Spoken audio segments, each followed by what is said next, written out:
Fala pessoal, tudo bem? Antes da gente começar o episódio de hoje, vocês vão perceber que a gente está gravando num lugar diferente.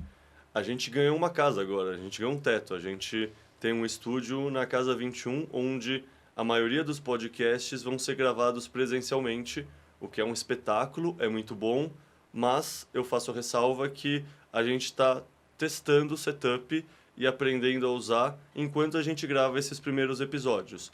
Então, nesses primeiros episódios, talvez dê uma coisinha, uma falhada na câmera, talvez dê um lagzinho em alguma coisa, e faz parte. Acho que a qualidade das conversas já está muito melhor por a gente gravar ao vivo, mas agora tem toda essa curva de aprendizado de aprender a usar o estúdio quando a gente está gravando ao vivo. Então, peço a consideração, a paciência de vocês, mas estamos melhorando para ficar cada vez melhor o conteúdo que a gente produz para vocês. Valeu, gente. Agora o episódio.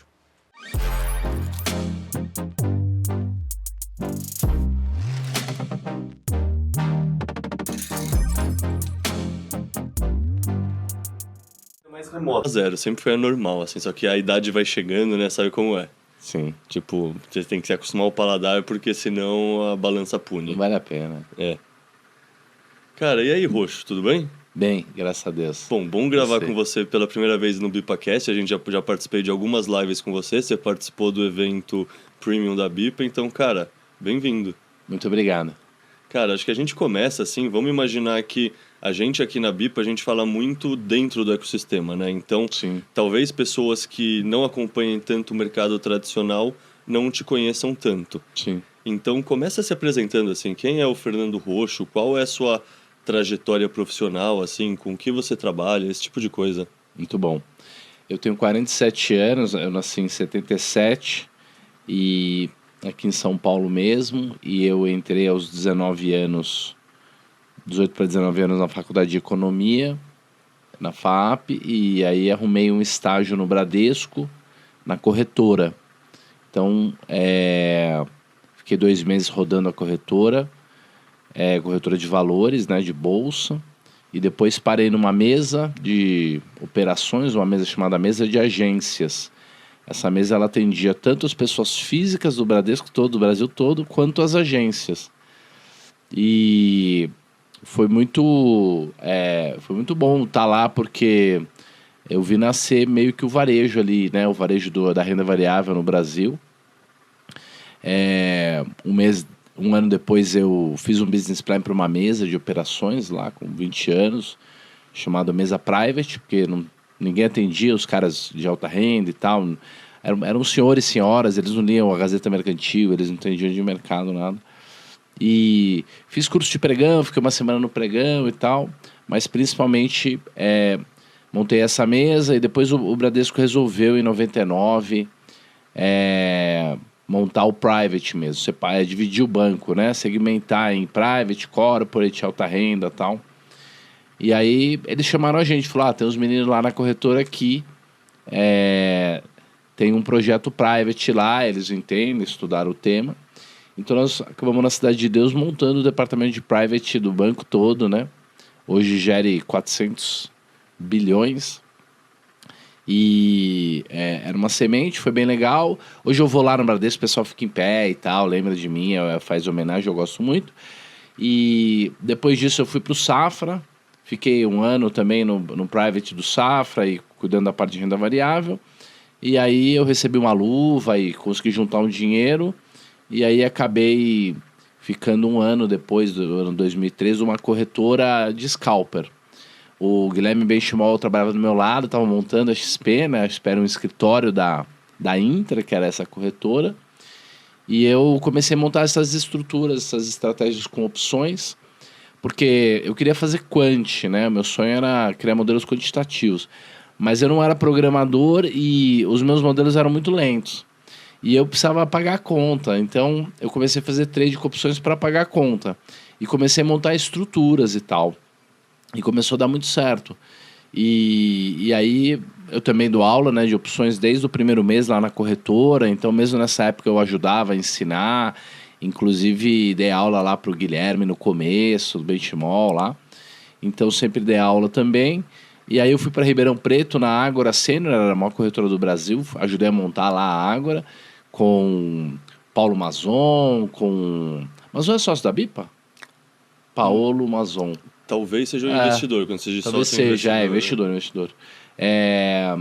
E o Roberto Lee, né, que hoje é o fundador ali da Avenue. Então, montei uma gestora ali, administrava umas carteiras e não entendia nada de opções. Aí, de uma hora para outra, eu quebrei. Perdi o dinheiro todo, o dinheiro dos clientes e tal. Aí, tive que mudar para Brasília, montar a Ágora em Brasília. Foi uma experiência boa. Depois, montei um Family Office. Ajudei a montar um Family Office em 2005, um dos primeiros. Aí, quebrei também, perdi um monte de dinheiro lá. Aí, fui embora. Aí, virei sócio do Leandro e do Stormer. Lá hoje se chama Liberta Global, né? Onde tem o Fernando Urich. Ajudei a montar o escritório deles aqui em São Paulo e montei o primeiro curso de opções do Brasil, primeiro curso de Warren Buffett também, não tinha nada disso no Brasil. A gente dava aula nos hotéis, foi o começo aí da educação. E em 2008 nós pegamos o crash ali, fizemos a primeira semana do trader durante o crash, né? Já tínhamos planejado. Vendemos 18 mil DVDs. As pessoas não devem saber o que é um DVD. Digite aí no Google que você vai descobrir. Então, e aí de lá para cá venho me divertindo, assim, porque estive, né, enquanto os acontecimentos estavam acontecendo. Então também vi o nascimento ali dos lançamentos de cursos na Infomoney. Em 2015 eu fui para lá. Montei uma gestora Quant, vendi porque não deu certo, montei de novo.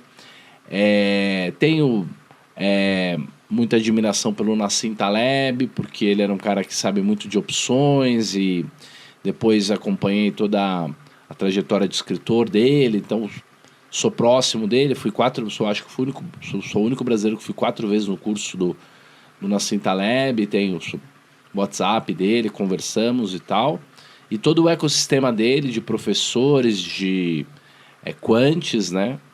E comecei com essa coisa de Instagram, acho que antes era Facebook, lá por 2015, 2016.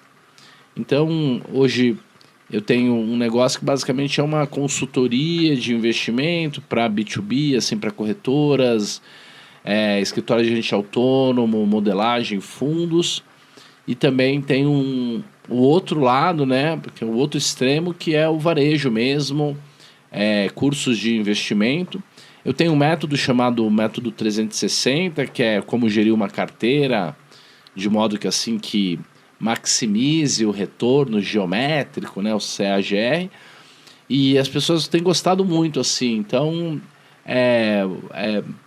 já fiz muita coisa. Hoje me divirto, assim, sendo convidado para conversar com as pessoas e ajudar. Levo uma vida muito simples, assim. Ótimo. E opero bastante opções de Bitcoin. Bastante. Boa. No fundo, nessa apresentação, você trouxe vários temas que com certeza eu vou puxar. Por exemplo, na Centalab, por exemplo, opções do Ibit também, que agora lançou. Sim. Mas já que você começou falando de opções, e assim, querendo ou não, imagino que muita gente que te conhece por conta de opções. Perfeito. Eu te conheci por conta de opções, inclusive, quando você estava com o Richard falando sobre os fragilistas, os antifrágeis, isso. E nessa época eu já estava começando a me interessar por opções, não pelo Bitcoin, que foi um erro. Sim. Como todo mundo sabe, quanto mais você deixa o Bitcoin para depois, a bola acaba punindo. Essa procrastinação não é uma boa. Uhum. Mas eu tenho um tio que trabalha como agente de investimento também. Legal. E ele conta que ganhou muito dinheiro no começo da época das opções, porque ainda não existia quase ninguém que aplicava aquele modelo, o Black and Scholes, uma coisa assim. Então, sim. Como você viu o amadurecimento desse mercado de opções, de derivativos no Brasil nos últimos... Bom, você falou, 20 anos trabalhando com opções, assim? 29, 20, bom. Quase 30. 28. Opções são contratos de direitos e obrigações.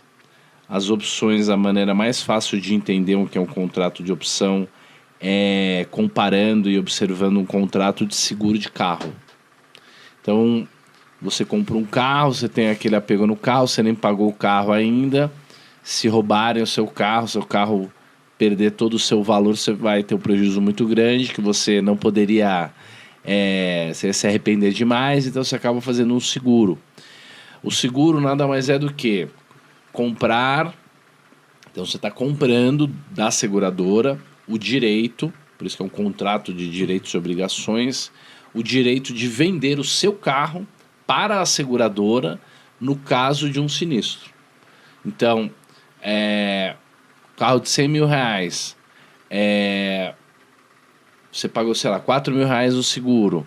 Se o valor daquele carro, por conta de um sinistro, de um acidente ou do roubo, o valor daquele carro for para zero, for para cair demais, você pega essa pólice, esse contrato, em que você é o titular e a seguradora é o vendedor, e você exerce o seu direito. Fala, seguradora, meu carro foi roubado, toma aqui o documento, vai buscar no Paraguai o carro, quero meus 100 mil. E aí ela tem a obrigação, por isso que é um contrato de direitos e obrigações. As seguradoras ganham muito dinheiro vendendo o direito para a gente de ser reembolsado pelo valor do automóvel, caso tenha o sinistro. Ela é muito boa de estatística, ela usa essa fórmula Black-Scholes, do jeito dela ali, adaptado, e ela diz, olha, o risco é 3 mil, eu vou cobrar 5 mil, eu fico aí com essa gordura. Mas o que é legal? Essa opção, esse direito, esse seguro, foi uma coisa ganha-ganha. A seguradora ganha porque ela está numa dimensão em que ela tem uma escala muito grande, ela tem uma amostra muito grande, então ela sabe uma maneira de cobrar e ter um lucro. O lucro é uma coisa muito boa. E nós também ganhamos no sentido de que a gente protege o nosso automóvel. É claro que se a gente resolvesse fazer a poupança com o valor do seguro e esperar 20, 30, 40 anos, teria sido vantajoso. Porém, contudo, todavia, a vida é dinâmica.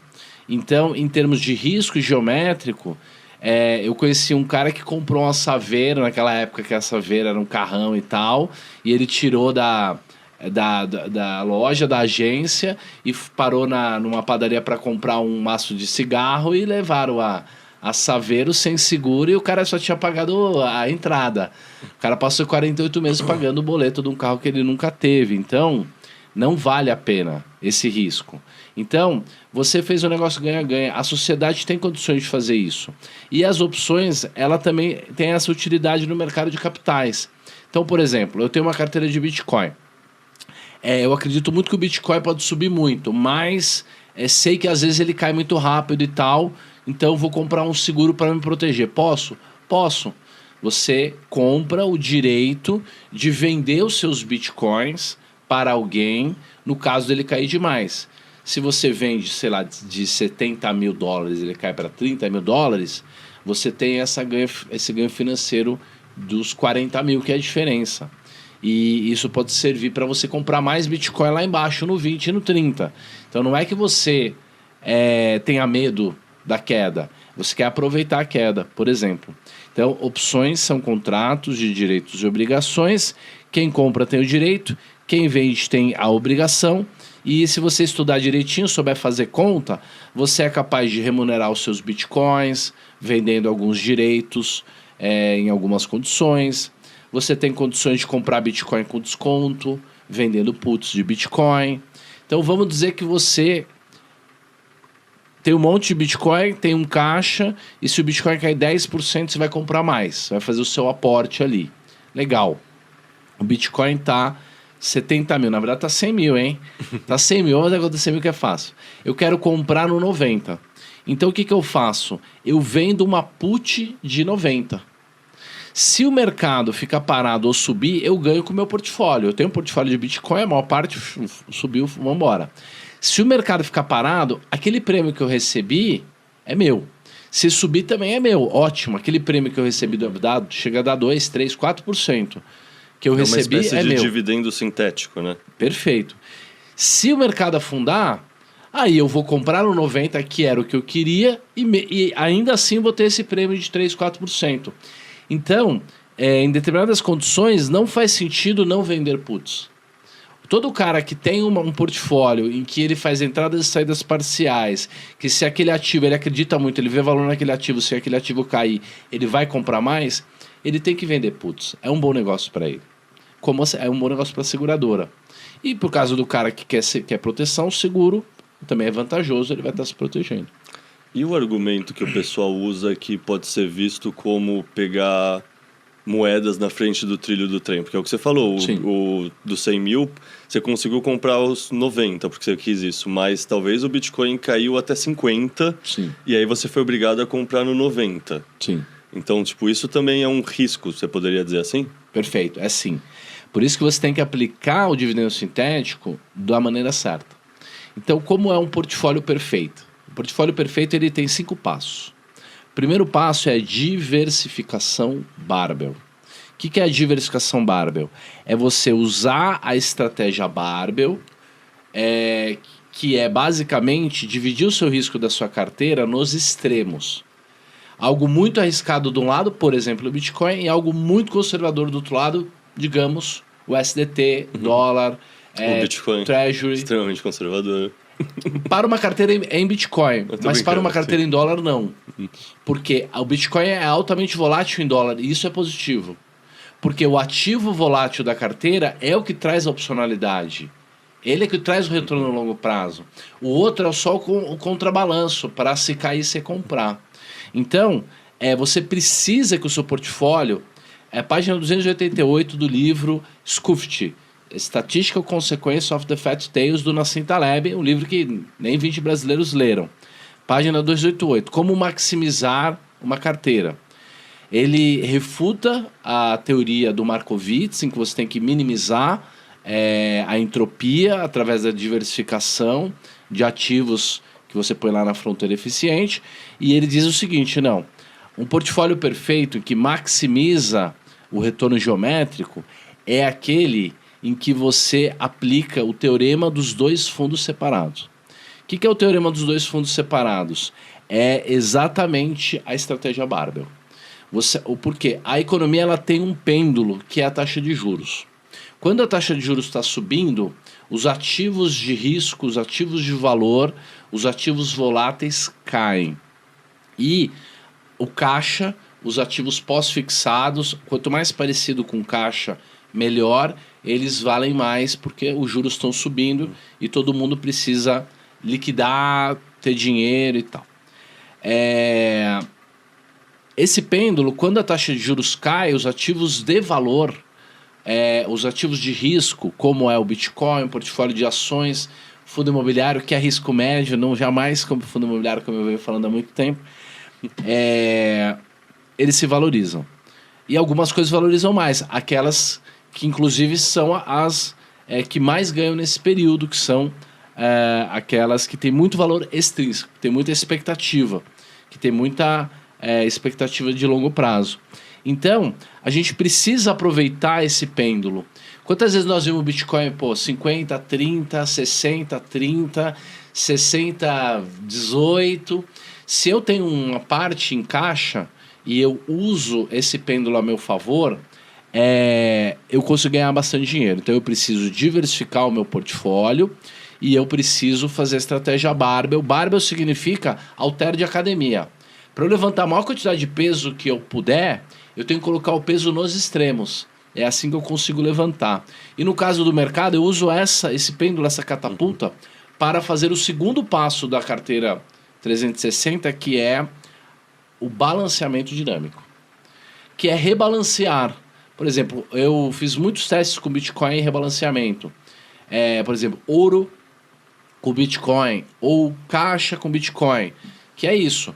Toda vez que o Bitcoin vai caindo, você vai comprando um pouco mais. Primeiro você divide as proporções. Então eu vou ter, sei lá, 70 caixa, 30 Bitcoin, ou 70 Bitcoin, 30 caixa. Cada um escolhe o tipo de risco que quer correr. Se eu fizer meio a meio para facilitar, toda vez que a participação relativa do Bitcoin cair dos 50, que é o meio, para 40, eu vou comprar mais Bitcoin. Quando cai para 30, eu vou comprar mais Bitcoin. Na hora que o Bitcoin começar a subir, a mesma coisa. Se o Bitcoin passar 60, 70, eu vou voltando. O balanceamento dinâmico não precisa ser assim. Ele pode ser, por exemplo, não, eu acho que o Bitcoin sempre vai crescer muito mais, vai subir muito mais. Então, o Bitcoin foi de 50 para 60, você volta para 55, ao invés de 50. Ele foi de 55 para 65, você volta para 60. Por quê? Porque se ele der uma caída grande, caiu, você vai lá e recompra tudo. Mas você deixa o vencedor, a corrida genética, o cara que está ganhando no teu portfólio e aumentando a participação dele. Que no fundo é o argumento do Peter Lynch, que é aquela coisa que você não vai cortar suas rosas e deixar suas ervas daninhas crescendo, né? Perfeito. Perfeito, é isso mesmo. Aquilo que tem valor tem que andar, mas você precisa fazer o balanceamento dinâmico porque o mercado ele é altamente aleatório, extremamente volátil e você perde essa energia do zigue-zague. Então, quando você faz o pêndulo, você está se dando bem. Então, o segundo é fazer o balanceamento dinâmico. Cara, tem um curso inteiro sobre isso, simulador e tal, e o próprio Benjamin Graham, que é o professor do Buffett, era um cara que defendia o rebalanceamento. Terceiro passo do portfólio 360 antifrágil é buscar ativos de valor. Então, é o que o pessoal que entendeu o Bitcoin rápido, entendeu o valor ali e tal, os problemas que ele resolve que ninguém mais resolve, falou, não, isso aqui tem valor, vai crescer no tempo e tal, é escasso. Então, você pode fazer só os 2 primeiros passos. Então, você põe ativos muito arriscados de um lado, muito conservador do outro e fica rebalanceando. Para uma pessoa insciente, que não consegue fazer uma análise de valor, já funcionaria. Por exemplo, o Bitcoin com caixa ou o Bitcoin com STT já funcionaria. Agora, na hora que você começa a estudar o fundamento das coisas, buscar valor, existem 4 dimensões de análises que a gente pode fazer para descobrir se alguma coisa está barata ou está cara. Primeira maneira de analisar alguma coisa é fundamento, balanço. Por exemplo, existem maneiras de analisar o fundamento do Bitcoin. O segundo é macroeconômico. Pô, se eu sei que a tendência dos juros é cair, eu vou pesar um pouco mais nos caras arriscados e vice-versa. Terceira maneira é a parte de timing, é o quant. É usar indicadores, é usar a história do preço ou do volume. Quantas maneiras a gente consegue olhar o gráfico, o volume, o preço e tal, para tirar medidas olhando o gráfico, e tem uma galera aí que é quant mesmo, então vai usar simuladores, machine learning e tudo mais. E o quarto fator, a quarta dimensão em que eu posso analisar valor, descobrir se aquilo ali está valendo a pena ou não, é a volatilidade. Que é uma dimensão que as pessoas conhecem muito pouco, mas que o cara que conhece se dá muito bem. Por exemplo, quando a volatilidade do Bitcoin bate 80%, 90%, vale a pena vender algumas opções de maneira travada. Não seria, no caso, pegar as moedinhas na frente do trem. Quando a volatilidade está muito baixa do Bitcoin, aí não vale a pena vender opções. Vale mais a pena até comprar opções, porque ele provavelmente está para explodir. Né? Porque as pessoas acham que quando o mercado para, ele se acalmou. Não, ele está pegando energia para estourar de novo. Então, o terceiro passo é buscar valor, e você usa essas 4 dimensões de análise para entender o valor. Roxo, eu não sei nada disso, cara. Eu sou um cara que estou sozinho aqui. Olha, um gráfico, você já está buscando valor. Então, você acredita no Bitcoin, você tem seu balanceamento dinâmico, tem caixa do outro lado, e você vai usar o gráfico para otimizar. Perfeito. Você já está fazendo 3 passos. O quarto passo é adicionar opcionalidade. Aí vem, de fato, uma sofisticação. Precisa estudar um pouco de opções, precisa olhar um pouquinho, precisa entender o que são, né, das gregas lá e tal. Mas tem muitas oportunidades. Por quê? Eu duvido que 5% das pessoas se dediquem o suficiente para romper essa barreira inicial da complexidade que, pô, não estou entendendo, é para comprar, é para vender. Por isso que eu só expliquei para vocês a opção de venda. Se eu tivesse explicado junto a call, eu tinha perdido metade do público. Com certeza. Então, precisa se dedicar, voltar aos princípios, entender as opções, entender por quê. Eu acredito que todo holder de Bitcoin conseguiria tranquilamente 10 a 15% a mais no portfólio sem risco. Sem risco. Sem risco adicional. Não estou dizendo que você vai perder a sua carteira de Bitcoin se subir demais, nem que você vai quebrar e ser estopado se cair, não. É uma beiradinha. Se eu tenho, sei lá, 20 mil dólares, 50-50, 10 USDT, 10 Bitcoin. Por que não vender um pouco de puts para, se o Bitcoin cair, eu comprar mais com esses 10 mil dólares que eu tenho? É para isso que ele serve. Eu já compraria Bitcoin na baixa. Por que não vender uma put ali naquele preço? Por quê? Porque se chegar naquele preço, eu já compraria o Bitcoin de qualquer maneira. Mas se não chegar, aquela taxa daquele mês é minha. Aí de novo a taxa é minha, de novo a taxa é minha. Até que o mercado cair, que eu compre, eu já ia comprar de qualquer maneira. Na alta a mesma coisa. Se eu estou disposto a entregar uma parte muito pequena do meu Bitcoin, se ele, por ele subir 20%, eu entregar 5%, significa que se ele for para $1 milhão, eu ainda assim vou conseguir comprar uma ilha tranquilamente. Então o que acontece? Eu simplesmente vendo um pouquinho de calls ali. Se o mercado andar demais, ou se ele tiver uma tendência de alta muito grande, você faz só a put. Mas se você acreditar que o mercado subiu demais, vai dar aquela pequena voltada, você vende um pouquinho de call, 20% da sua posição, muito pouco da sua posição. E de 12 meses, 7, 8 meses, você vai ganhar dinheiro com aquela call. Com a put também. E o mês que você perder na call, você ganhou na put e vice-versa. E quando o mercado ficar parado, você ganhou dos dois lados. Uma opção de Bitcoin chega a te render 7, 8%. Então, mesmo que você faça uma parte muito pequena, o prêmio que aquilo te adiciona vai fazer com que você consiga aumentar o seu hold de 10, 15% ao ano todos os anos. Então, faz muito sentido. E por mais que eu, por estar muito próximo do Taleb, questionar algumas questões do Bitcoin, eu acho que o Bitcoin é o melhor ativo hoje do mundo para fazer esse tipo de estratégia. É engraçado que, assim, você cita vários termos do Taleb. Eu também não li o livro matemático dele, eu li o Cisne Negro, eu li Arriscando a Própria Pele, o Antifrágil, que, assim, para mim está no top 10 livros que eu li na vida. O conceito de antifragilidade é fantástico. Fantástico. E pode ser aplicado, inclusive, ao Bitcoin. Não, para mim é a melhor definição de algo antifrágil é o próprio Bitcoin, sendo bem sincero. E mesmo o Taleb sendo crítico, isso que é interessante. Então, vamos entrar no Taleb, mas primeiro só te perguntar. Dos termos, como você conheceu o Taleb? O que te atraiu na mensagem dele? Porque ele sempre foi uma espécie de contrarian versus o mercado tradicional. E aí agora os bitcoinheiros são mais contrarians que ele fica meio no mercado tradicional. Mas, ou seja, na época ele tinha essa mensagem meio subversiva? Sim. Então, ele meio que se acha responsável até por parte desse movimento libertário que aconteceu. Eu o conheci pelas opções, o que foi bom, porque ele ainda não tinha hypado. E, de fato, as ferramentas que ele desenvolveu para as opções são muito importantes.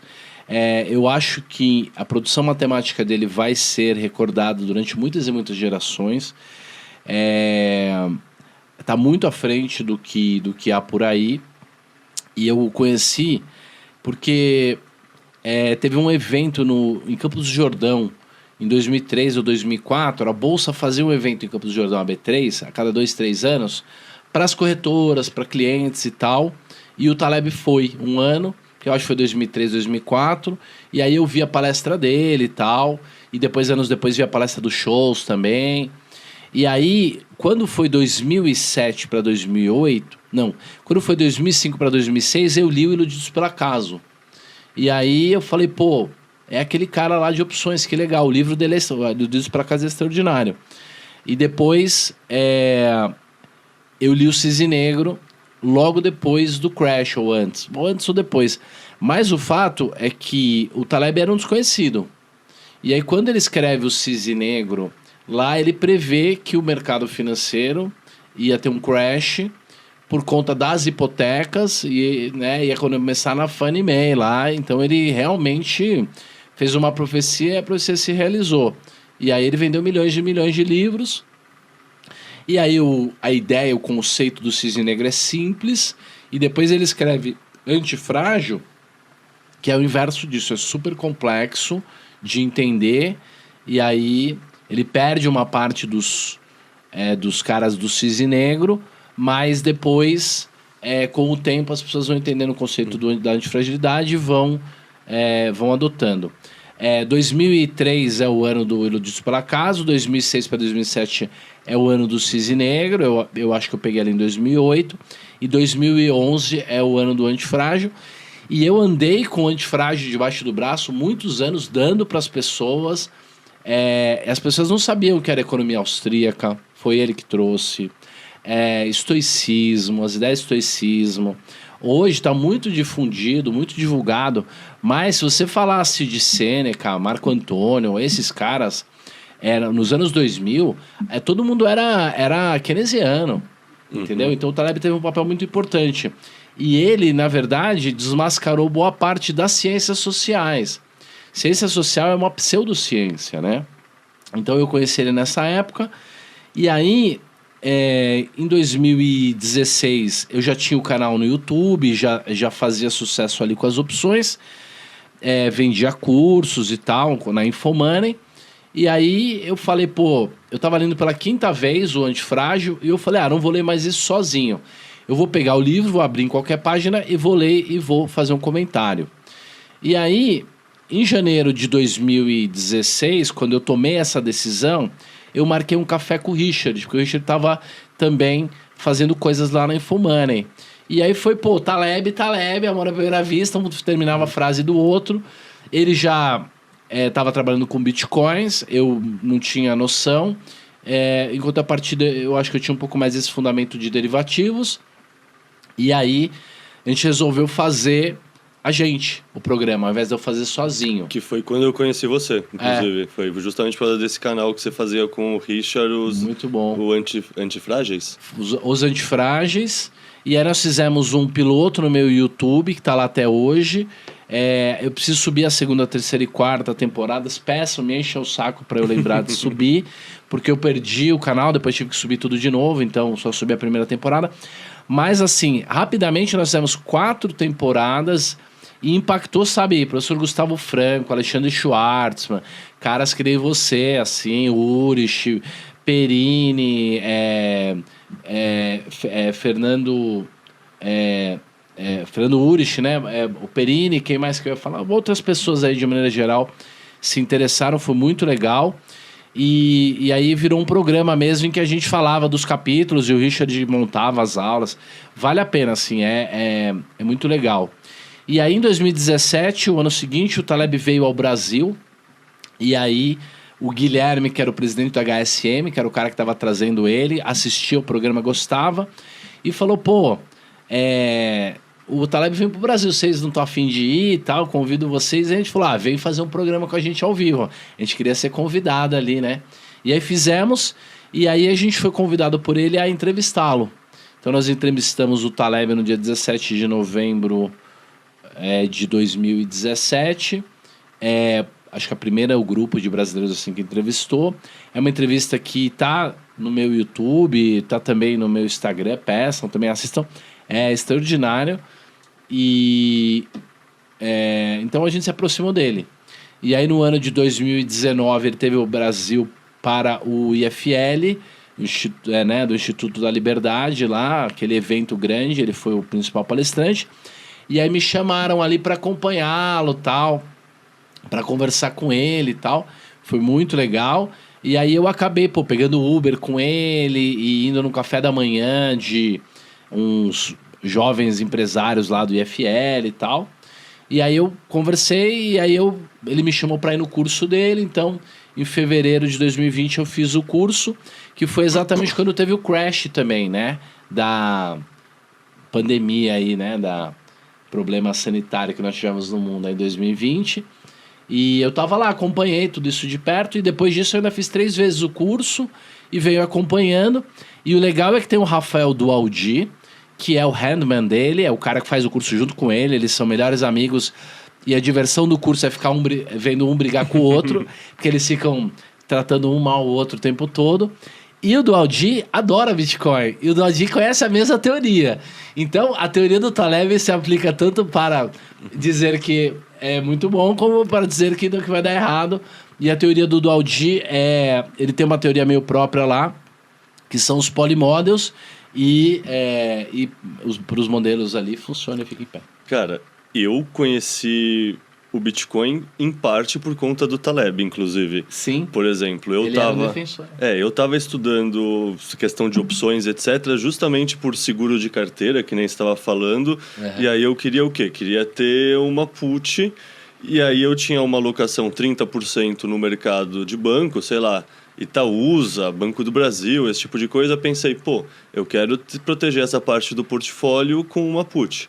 Sim. E aí eu comecei a estudar, vi que esse tal de Bitcoin, que eu sempre achei que parecia interessante, nunca corri atrás de aprender muito mais, eu consigo pensar no Bitcoin como uma put sem prazo de validade, portanto eu prefiro essa put que outra put que eu preciso comprar cada 1 mês, 2 meses e precisar aportar constantemente. Sim. Eu queria fazer aquele tail hedge que eu aprendi vendo o Taleb falando. Você fala de barbell, essas coisas todas, sim, tudo me lembra esses livros que eu li do Taleb.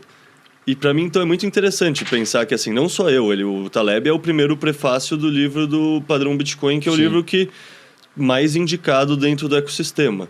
Então, para mim, é muito interessante ver que o Taleb, inclusive nós no mundo do Bitcoin, é o que eu te falei, a gente realmente acredita que o Bitcoin é o melhor exemplo da antifragilidade. Tipo, acontece o banimento da China, a rede fica mais forte, não é que a rede fica mais fraca. Acontece o crash do Covid, um tempo depois o Bitcoin é o ativo que mais se recuperou, não é o ativo que diminuiu pela metade, perdeu valor e ficou lá que nem o pessoal do mercado tradicional falou, tá vendo? Pelo menos a crise serviu para mostrar que o Bitcoin não é um hedge.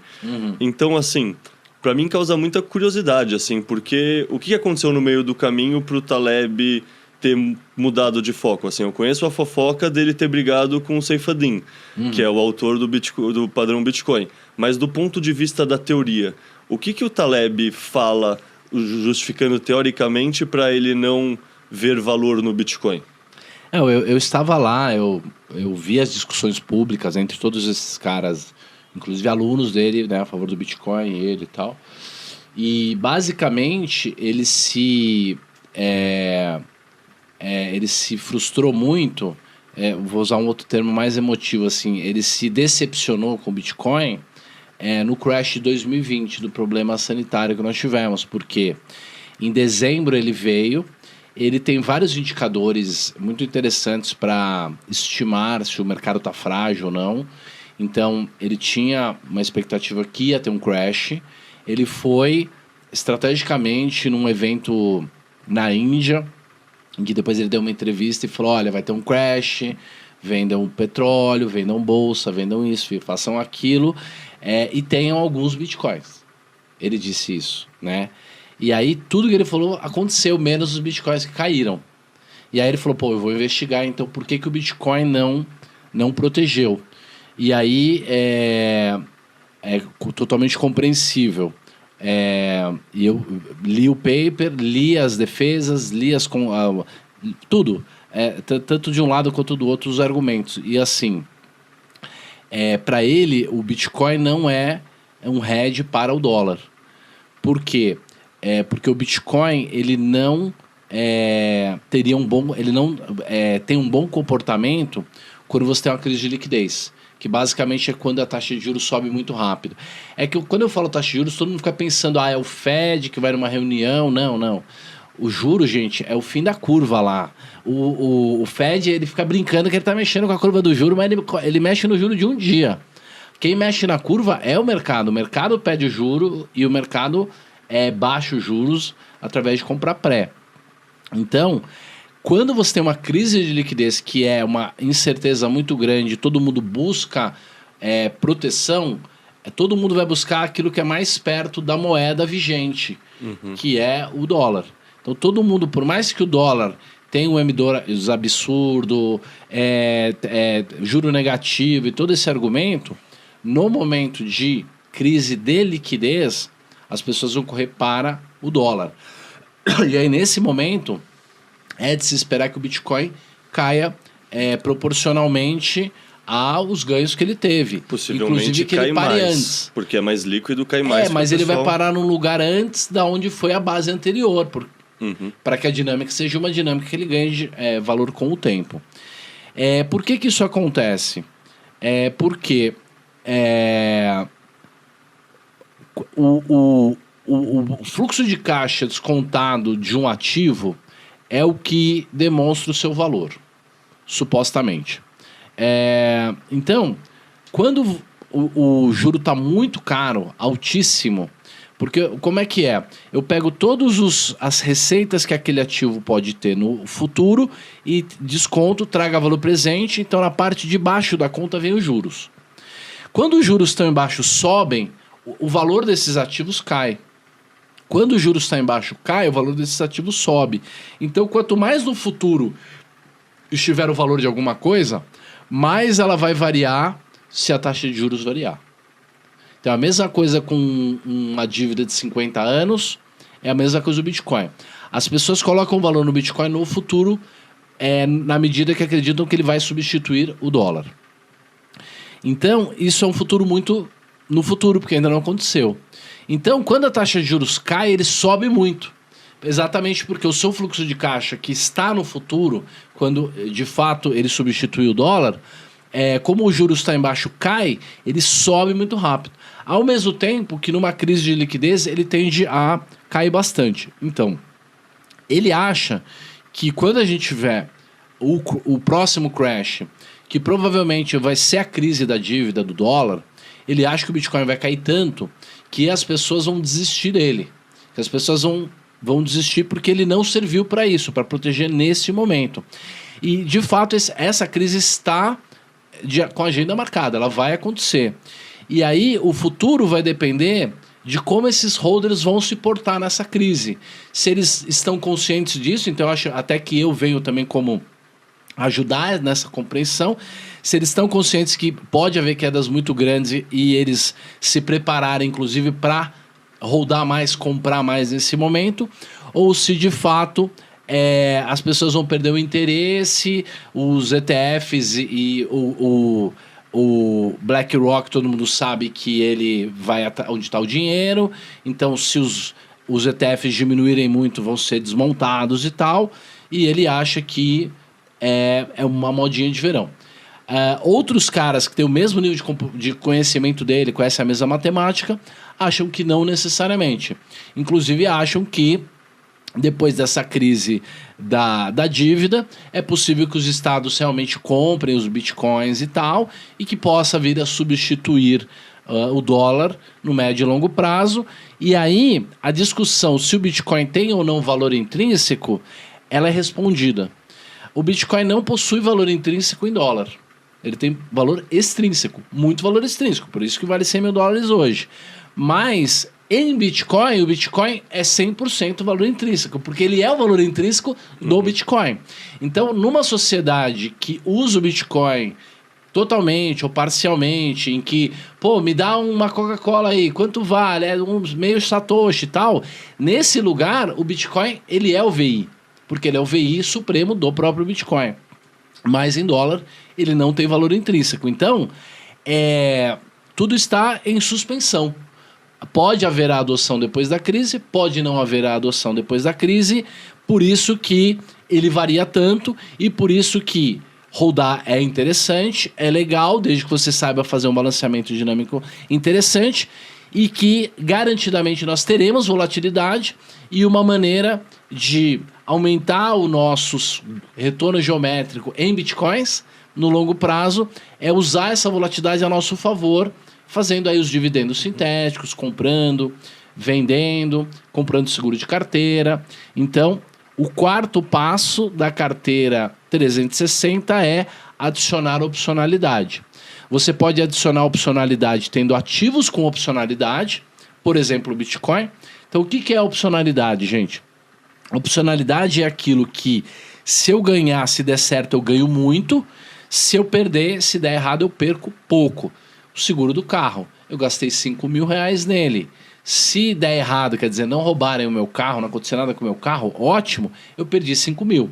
Mas, se roubarem o meu carro, eu vou ter uma cobertura de 100 mil reais. Então, eu posso ganhar 20 vezes aquilo que eu vou gastar no meu seguro. Por isso que aquele seguro tem opcionalidade. Ações de boas empresas, como a Nvidia, por exemplo, que multiplicou centenas de vezes o seu valor, multiplicou por quê? Porque renda variável, startups, empresas possuem opcionalidade. Uma empresa que tem lucros crescentes, ela vai multiplicar o seu valor, o seu patrimônio, muitas vezes no longo prazo. E as opções, e o Bitcoin possui opcionalidade. Por quê? Porque mesmo que a chance dele de substituir o dólar não pareça tão grande para algumas pessoas, por exemplo, de qualquer maneira, a sua chance, a possibilidade dele substituir e aí ele valeria milhões e milhões de dólares, já faz com que ele hoje valha 100 mil dólares, que é o que o mercado paga por ele. Então isso é muito interessante. Opcionalidade. Então a primeira maneira é ter ativos que possuem opcionalidade naquela parte da sua carteira arriscada e agressiva. A segunda maneira é usar as opções, por exemplo, para gerar uma renda de maneira sustentável através do dividendo sintético sendo feito da maneira certa, não catar moedinha no trilho do trem. E você pode também usar as opções para fazer um seguro de carteira, que aí é você compra puts. Por exemplo, imagina se a gente tiver essa crise mesmo e o Bitcoin voltar para, sei lá, 20 mil dólares. Se eu pudesse vender a minha carteira por 50 mil dólares e aquilo custasse centavos. Muito, muito. Por quê? Um seguro só vale a pena pelo preço certo. Se você não tem o preço certo, você deveria diminuir a sua exposição naquele bem, ou você deveria não ter o bem. Então, às vezes o seguro do Bitcoin tá interessante, vale a pena. Quando a volatilidade cai, em algumas condições, tem o seguro certo e tal. Então, fazer o seguro de carteira. Outra coisa, existe uma maneira, esse aqui é o segredo do meu curso, tá? Eu cobro, mas eu vou dizer aqui para vocês, claro, para incentivá-los. Você pode ter o Bitcoin, mas como você está querendo se proteger de uma crise na economia, no dólar, numa crise do sistema, você pode comprar o seu seguro de carteira no S&P. E quando o S&P tá para ter um crash, o VIX está 10% ao ano. A volta muito baixa. Então você consegue comprar um caminhão de seguros de S&P por centavos.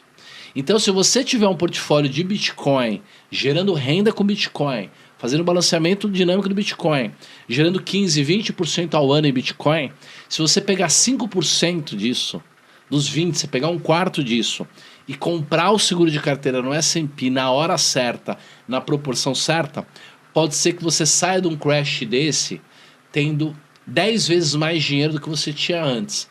E se o Bitcoin realmente cair 60%, 70%, 80%, 90%, você vai ter cash.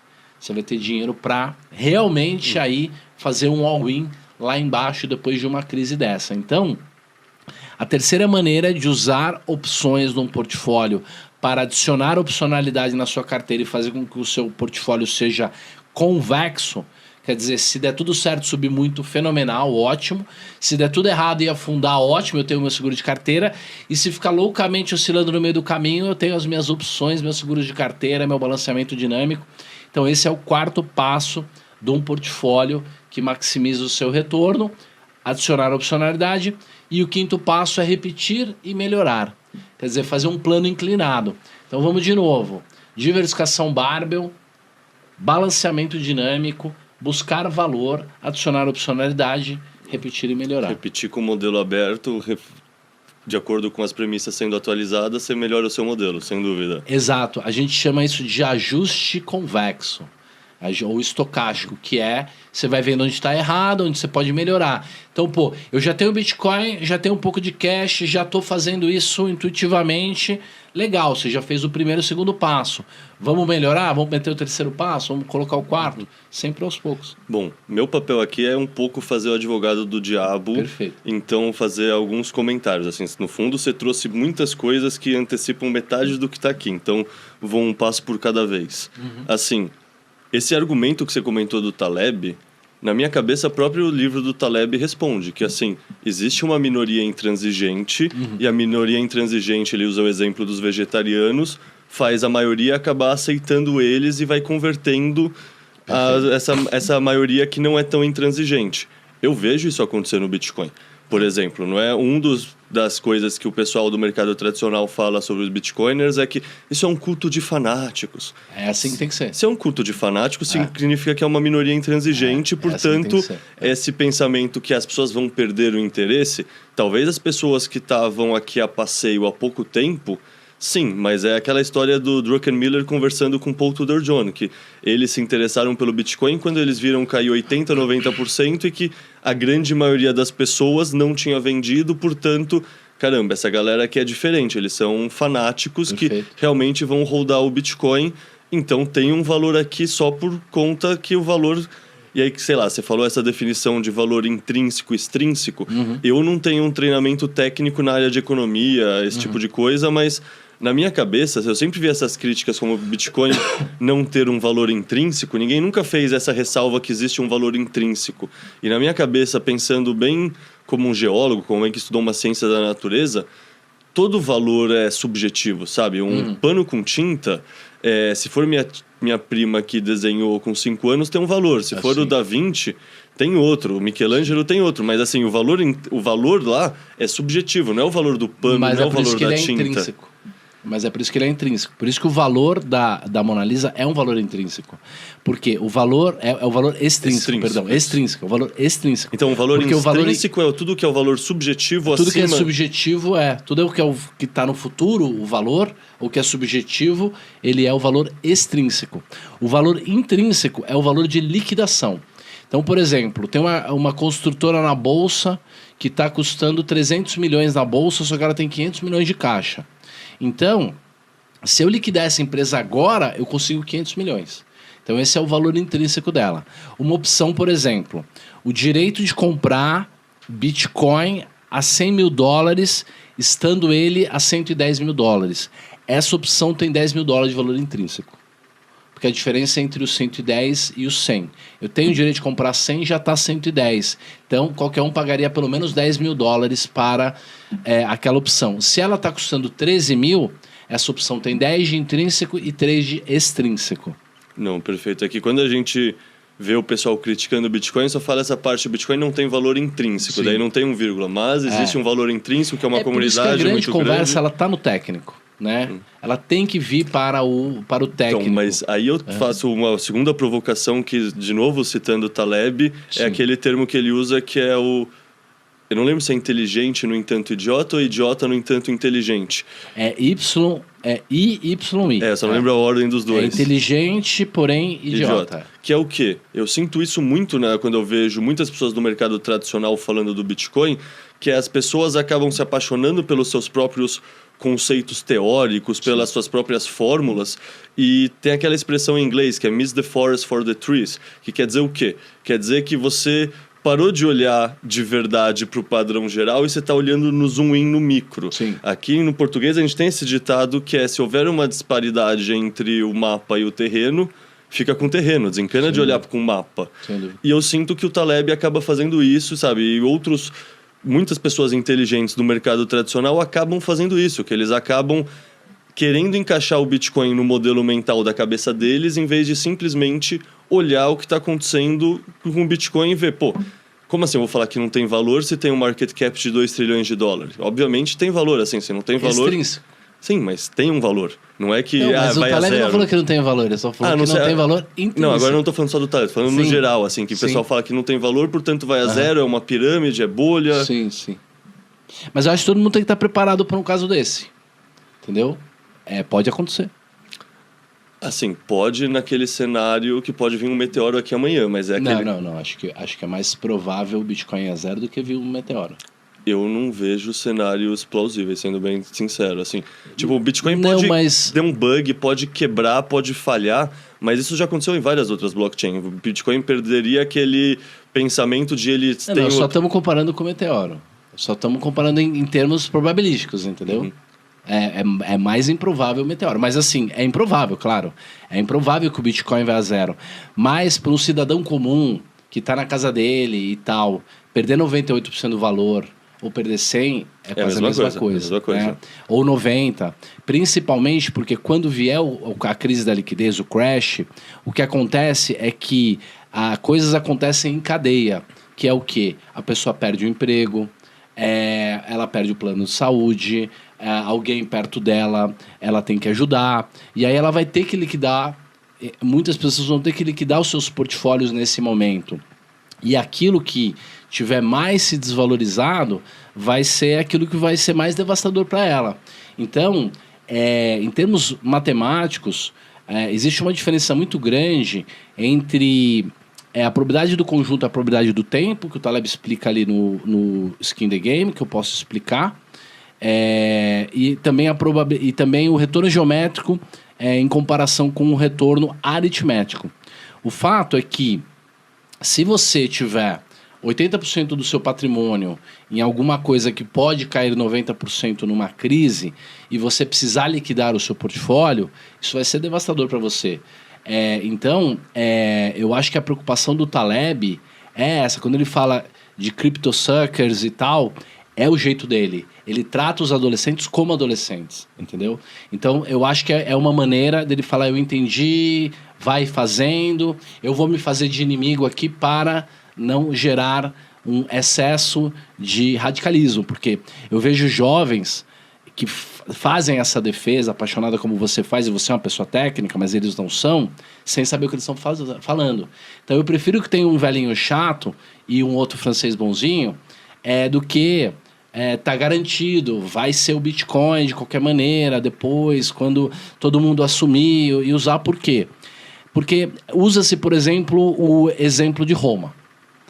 Os romanos perderam a moral e aí começaram a imprimir moeda, e aí colocavam chumbo no ouro, e aí a deturpação e tudo mais, e aí acabou o Império Romano. Usou-se o denário mais 1000 anos depois disso. E outra coisa, quando houver a crise de liquidez, o milkshake do dólar, uma quantidade tão grande de dívida vai ser destruída por calote, tão grande, que na verdade esse M2, que multiplicou muitas vezes, vai cair 60%, 70%. M2 é que nem market cap, é uma medida que não é... Então, mas vocês entendem que ele vai voltar? Sim. Então, isso vai dar valor ao dólar de novo? Sim. Entendeu? Então, o dólar vai ter valor de novo. E não vai ser possível fazer uma hiperinflação na sequência, que também é umas teorias que eu escuto. Por quê? Porque a hiperinflação, a impressão de moeda, ela não acontece com o Fed. No Brasil acontece, mas não acontece com o Fed imprimindo. Toma aí dinheiro, não. O que acontece é que os bancos emitem moeda ao fazerem empréstimos. É assim que a base monetária aumenta. São os bancos que imprimem dinheiro através de fazer empréstimos. Depois de um crash desse, se a gente tiver alguma coisa parecida com 29, vai levar 6, 7, 8 anos para as pessoas quererem de novo aumentar a base monetária. Então, não dá para se acreditar numa hiperinflação que vai destruir o dólar logo depois da crise da dívida. Então, talvez essa Diamond Hands tenha que levar 20, 30, 50 anos. Eu acho que vocês são malucos o suficiente para isso, mas não vai ser fácil. Então, é bom que tenha o velhinho dizendo, olha, se você precisa desse dinheiro, porque a sua mãe precisa de comida e tal, faça um meio a meio, faça o barbell. Eu acho que você trouxe aqui um ponto que inclusive está aqui na pauta, que é justamente essa questão da crise de liquidez. Sim. Tipo, eu concordo que pode haver uma crise de liquidez, querendo ou não, o Covid foi um flash crash que mostrou o que acontece com uma crise de liquidez. Eu só não consigo ver uma crise de liquidez que nem 29 acontecendo no mundo atual. No sentido, para mim isso aconteceu em 29 porque os bancos centrais não tinham ainda tecnologia, ferramenta, conhecimento. Essa tecnologia que ele tem hoje é muito mais perigosa do que antes. Perigosa. A crise vai ser muito pior que 29, mas muito pior. Vamos fazer conta. O mundo deve hoje cerca de 400% do PIB. Entre 300 e 400. O PIB é 70. Então vamos fazer 4 vezes 7, 35, vamos fazer 300 trilhões. O mundo deve 300 trilhões de dólares. Vamos fazer que esse carrego seja 4% ao ano. Barato, né? Porque basicamente é que os Estados Unidos pega dinheiro a 4% ao ano, né? Aqui no Brasil, os caras estão pegando a 20% ao ano. Mas vamos rolar essa dívida a 4% ao ano. 4% de 300 trilhões dá 12 trilhões de dólares. Esse é o custo do serviço, dos juros da dívida global. Essa dívida, gente, não é o Fed. Essa dívida são famílias, empresas e governos. 350, 400% do PIB. O PIB global é 70 trilhões. Então, nós temos um BO de 12 trilhões para pagar, sendo que a gente só tem uma receita de 70. Então, daí supostamente é um cenário binário, não é? Ou a gente não paga a dívida ou a gente imprime, pode não ser direto o Banco Central, pode ser os bancos, etc., mas... Eu sempre ouço essa conversa e para mim faz sentido ser um cenário binário, que é ou default, ou não pagar a dívida, ou tentar rolar a dívida via inflação, que é o caminho que parece mais natural, com menos estresse político. Mas esse é o caminho que coloca mais gasolina na floresta. Sim. Entendeu? Ele vai deixando... A crise, quando vier, ela vai ser mais severa ainda por causa dessa impressão que está havendo e por conta dos governos ficarem tentando incentivar e tal. Então, assim, os governos vão quebrar. É isso que vai acontecer. E a sociedade vai quebrar. Então, não é que é binário, vai acontecer ou não vai acontecer, não. Vai acontecer. E, na verdade, é a dança da cadeira. Entendeu? A música vai parar e quem não tiver a cadeira vai cair. Então, assim... eu acredito que as pessoas devam levar em consideração esse evento no meio do caminho quando fazem os seus planejamentos. Por quê? Porque se elas não considerarem e acontecer, vai ser ruim demais. Vai ser passageiro da agonia. É o risco da ruína que o Taleb fala. É o risco da ruína, é o passageiro da agonia, como fala o Richard. Se não acontecer... Pô, mesmo assim, você tá bárbaro, você balanceou, você tem a cripto, você tem isso, tem aquilo, você tá lá, você tá tranquilo. Mas eu acredito que é meio que irreversível no sentido de que a gente não consegue pagar esses juros e na medida que na hora de mexer, talvez é isso que cause, entendeu? A coisa toda. E o pior de tudo é uma queda no PIB. Porque pensa o seguinte, o mundo ele ficou muito eficiente. Então as empresas elas já trabalham com uma projeção de 2, 3 anos de lucro, partindo de princípios econômicos, de fundamentos econômicos mínimos, em termos de PIB, taxa de juros e tal. Se não tiver mais ou menos daquela maneira, aquela empresa quebra. Por exemplo, uma JBS da vida, os caras faturam 90 bilhões por ano, 100 bilhões, sendo que o lucro é 3. Então, os caras têm 3% de margem de juros. Se os caras vender 10% a menos de carne, 15% a menos de carne, é um buraco de 15 bi. Sendo que os caras estão mirando um lucro de 3. E isso é de todo lado, principalmente as super empresas de tecnologia, as Apples da vida. Então, assim, a gente pode sim ter um cenário de 29 com asteroides, entendeu? Com woke, entendeu? Com pessoas que são de Alá invadindo a Europa, entendeu? Com um mundo totalmente dependente da cadeia. Por exemplo, a gente é interdependente numa medida absurda. Em 29, pô, o cara, 70% da população ainda morava no campo, ainda pegava lá uma maçã da árvore. Imagina a gente que para produzir uma lata de leite condensado precisa de uma cadeia de 100 rodanas para acontecer. Então, assim, a gente tem que pensar e tem que considerar essas coisas todas. E é incrível, a gente está vivendo o melhor tempo de todos os tempos, porque nós vamos ver as coisas acontecerem a olhos vistos. Tudo isso está para acontecer nos próximos meses, anos, e quanto mais tempo levar, mais épico vai ser, e as teorias vão ser testadas à prova, e a mão de diamante das pessoas vão ser testadas à prova, e é extraordinário. Não, eu concordo, assim, que coisas extraordinárias vão acontecer porque a situação atual, sem dúvida, ela é insustentável. Sim. E os governos realmente tentam só, sei lá, chutar a latinha e empurrar. Eles nem têm noção disso, porque a função deles é ganhar a próxima eleição. Isso. Sempre é. Então é sempre 4 anos, é sempre, se for dar errado, é melhor deixar o próximo quebrado. Então, assim, nós vivemos numa sociedade gerida pelos inimigos. Perfeito. Cara, pesquisando, assim, querendo ou não, eu conhecia você muito mais por opções do que por conta do Bitcoin. Uhum. Então, eu fui fazer a lição de casa. Vi você conversando com o 38, vi você conversando com o Cogos, vi você conversando lá no Tubarão da Bolsa, acho que com o Avelino. Perfeito. E eu senti que teve alguma, talvez mudança, talvez atualização de visão ao longo desses podcasts. Certamente. Então, eu queria perguntar, assim, como você via o Bitcoin, sei lá, 1 ano atrás, o que mudou, o que evoluiu e como você vê o Bitcoin hoje? É muito claro isso. Primeira coisa, eu fui incentivado a começar a operar as opções, o que me colocou o pé no chão. que colocou mãos na massa, quer dizer, então comecei a fazer mesmo, perceber a volatilidade e tal, então comecei a reconhecer o Bitcoin como um grande ativo especulativo, o que já é grande coisa, mas que alguém possa se ofender com isso. Então, comecei a ganhar dinheiro. Aí, tive a oportunidade de falar, 38ão, vamos fazer um debate aí que eu quero te questionar sobre o Bitcoin e tal. E a gente meio que ensaiou, né? Vai ter lá um debate que foi muito legal. O Renato é muito educado e eu escutei o áudio, então me preparei antes. Então fiz a lição de casa. Então eu escutei o livro, eu entendi, vi a defesa do próprio Renato. Também criei vários argumentos muito interessantes, também questionando o Bitcoin, que é muito importante, tem que ter o questionamento, né? Para que aconteça o crescimento. E aí fizemos o debate, foi muito legal. O Renato trouxe vários argumentos legais, mas neste período eu tive um insight que mudou tudo para mim, que foi aquilo que eu expliquei ontem.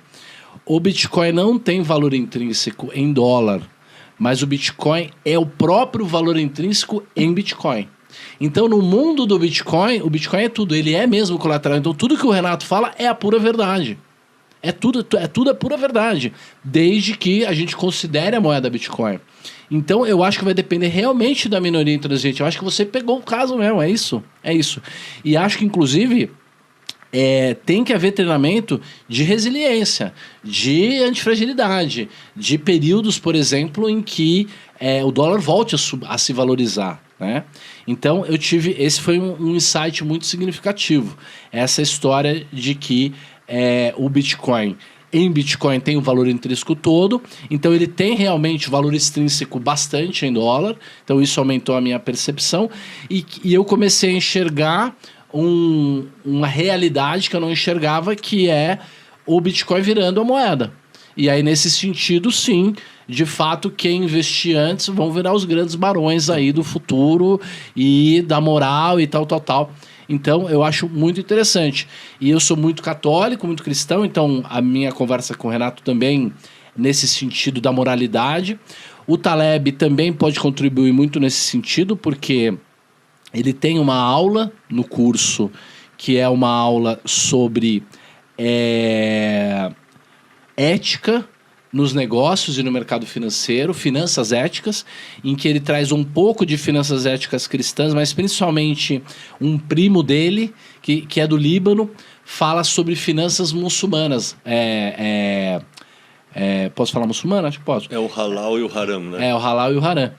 Ele é católico, que nem o Taleb, o primo dele, mas ele trabalha em bancos no Líbano que usam esses conceitos. Então, eu acho que o Bitcoin, de fato, pode, no futuro, ser algo que traga moralidade para o sistema, na medida que, se um governo precisar ter as suas reservas em Bitcoin, ou se o seu dinheiro valer mais se ele tiver reservas em Bitcoin, porque ele vai precisar fazer negócios em Bitcoin, então ele não vai poder, por exemplo, gerar inflação para fazer um imposto indireto sem que a população veja. Então, nesse sentido, faz muito sentido. Então, houve essa mudança natural, mas eu ainda sou uma pessoa que vou pagar para ver. Eu acho que ainda o meu portfólio, ele teria aí 15%, no máximo 20% de Bitcoin. Se eu tivesse começado com muito pouco e o próprio Bitcoin tivesse atingido esse tamanho, como uma árvore que vai crescendo no jardim, que, como você falou, né, as rosas. E se eu tivesse que começar agora, eu não ultrapassaria muito mais do que 10%. Né? E aí, na medida que ele fosse crescendo, eu aumentaria. O que já é um número que, se você falar para qualquer pessoa que ainda não fez um pouco de lição de casa, vai soar bem agressivo, né? Sim. Você fala 10% como se parecer pouco. Eu, como bitcoiner, considero pouco, mas a grande maioria do mercado tradicional vai achar que o roxo já ficou maluco. Sim. E vai surtir o seu efeito de opcionalidade, mesmo nessa proporção, e usar as opções a favor, porque com 10% você consegue gerar um alfa para o todo muito grande, que inclusive vai te permitir chegar em 12, 13, 15, porque você vai nutrindo o resto do portfólio e mesmo assim ele vai aumentando, ao mesmo tempo que no curso do Taleb, há uma discussão muito aberta e ampla de questionamento a ele. Não é que ele é um cara que, não, você não acredita no que eu tô falando do Bitcoin, sabor do Bitcoin, então não vai mais no meu curso, não. Eles discutem e tem aula de Bitcoin. Tem um cara que vai falar de Bitcoin. E aí teve uma piada em 21 ou 22 que ele também foi meio meio pandeminion, né? Que ele falou de máscara e tal. Eu acho que o pessoal pegou bastante o giriza dele somando as duas coisas, né? Sim. Eu acho que as duas coisas somadas. E também a maneira como ele trata a galera no Twitter, né? Mas ele é bem bait no Twitter, né? Totalmente. E aí, ele se enxerga como um mafioso. É assim que ele trata as pessoas, assim e tal. E o que é interessante, o Rafael Dualdi, num comentário que ele fez, ele falou assim, não, nós vamos trazer um cara aqui que está provando que se você comprar Bitcoin e usar cloroquina ainda faz melhor para a saúde, para ficar enchendo o saco do Taleb. Então esse aqui é o ambiente lá de discussão. Nós temos um terceiro cara que quase não consegue ir, que é o Bruno. São 4 caras. São os Gauss-Busters. Olha que nerd que é a parada. Os Gauss-Busters, né? Só para quem não entendeu, o Gauss é a curva normal, a gaussiana. Exato, que é o grande falácia do mercado financeiro. E é toda a história do cisne negro. É a fraude das ciências sociais, de maneira geral, né? Sim. E que usam essa curva como se fosse o santo grau, porque é muito mais fácil de usar e tudo mais.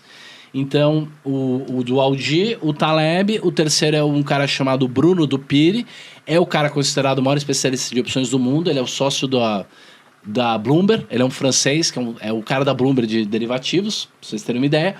E o quarto cara que sempre está lá, que é um cara brilhante, genial, que fica ali meio em cima do muro com relação a essa discussão do Bitcoin, que é o Robert Frey. Ele é um dos caras que fundou o Renaissance Technology, que é aquele fundo Medallion Fund, que é o fundo que mais rendeu na história. É o Jim Simons, né? Ele é o sócio do Jim Simons, exato. Ele era o cara sócio do Jim Simons. Maravilhoso. Imagina trabalhar do lado do Jim Simons. Tipo, a gente fala do Buffett, que rendeu 20 e pouco, o Jim Simons é 66% Ele tem um ano. family office próprio hoje, tem alguns bilhões. Ele é um cara numa cadeira de roda, não sei o que aconteceu com ele. Ele é, né, bem gordinho assim na cadeira de roda. Ele fuma um charuto também, porque nós temos dois dos 4 cursos online, então ele fuma um charuto lá na casa dele e tal, Robert Frey. Genial também. E essas discussões de alto nível. E nós vamos ver as coisas acontecendo. E dá para também discutir um pouco mais essa questão de por que o Taleb acha que vale, não vale, as discussões, o paper e o cara que questionou e tal, que é muito legal. Ou podemos voltar outro dia para falar disso e falar de outros temas, que é à vontade. É, que se a gente entrar no Taleb assim, vai ficar uma coisa muito nerd. Vamos continuar. Deixa eu dar um passo para trás assim e perguntar assim, pensando ainda nessa evolução do roxo como compreensão do Bitcoin. Perfeito. Eu não lembro em qual podcast, mas acho que foi com o Avelino, se eu não me engano, ou com o Cogos, comentando que... Alguém de vocês comentando, não lembro quem, comentando que, não, mas o Bitcoin a gente nem usa. Hoje em dia, o que você enxerga que é usar o Bitcoin? Eu considero usar o Bitcoin, por exemplo, assim, o auge será quando você falar, pô, essa cerveja custou um satoshi, entendeu? Isso é ampla utilização e é o que o Taleb questiona no paper. Ele venceu naquilo que não era para ele vencer, que é na especulação no valor, né? E aonde ele deveria vencer, que é na utilização frequente, constante e tal, ele não venceu. Esse é o argumento do Taleb.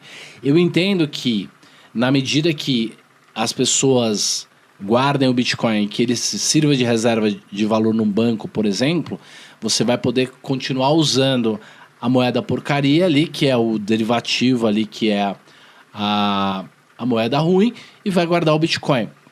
Mas, de qualquer maneira, mesmo assim, você não vai estar utilizando o Bitcoin.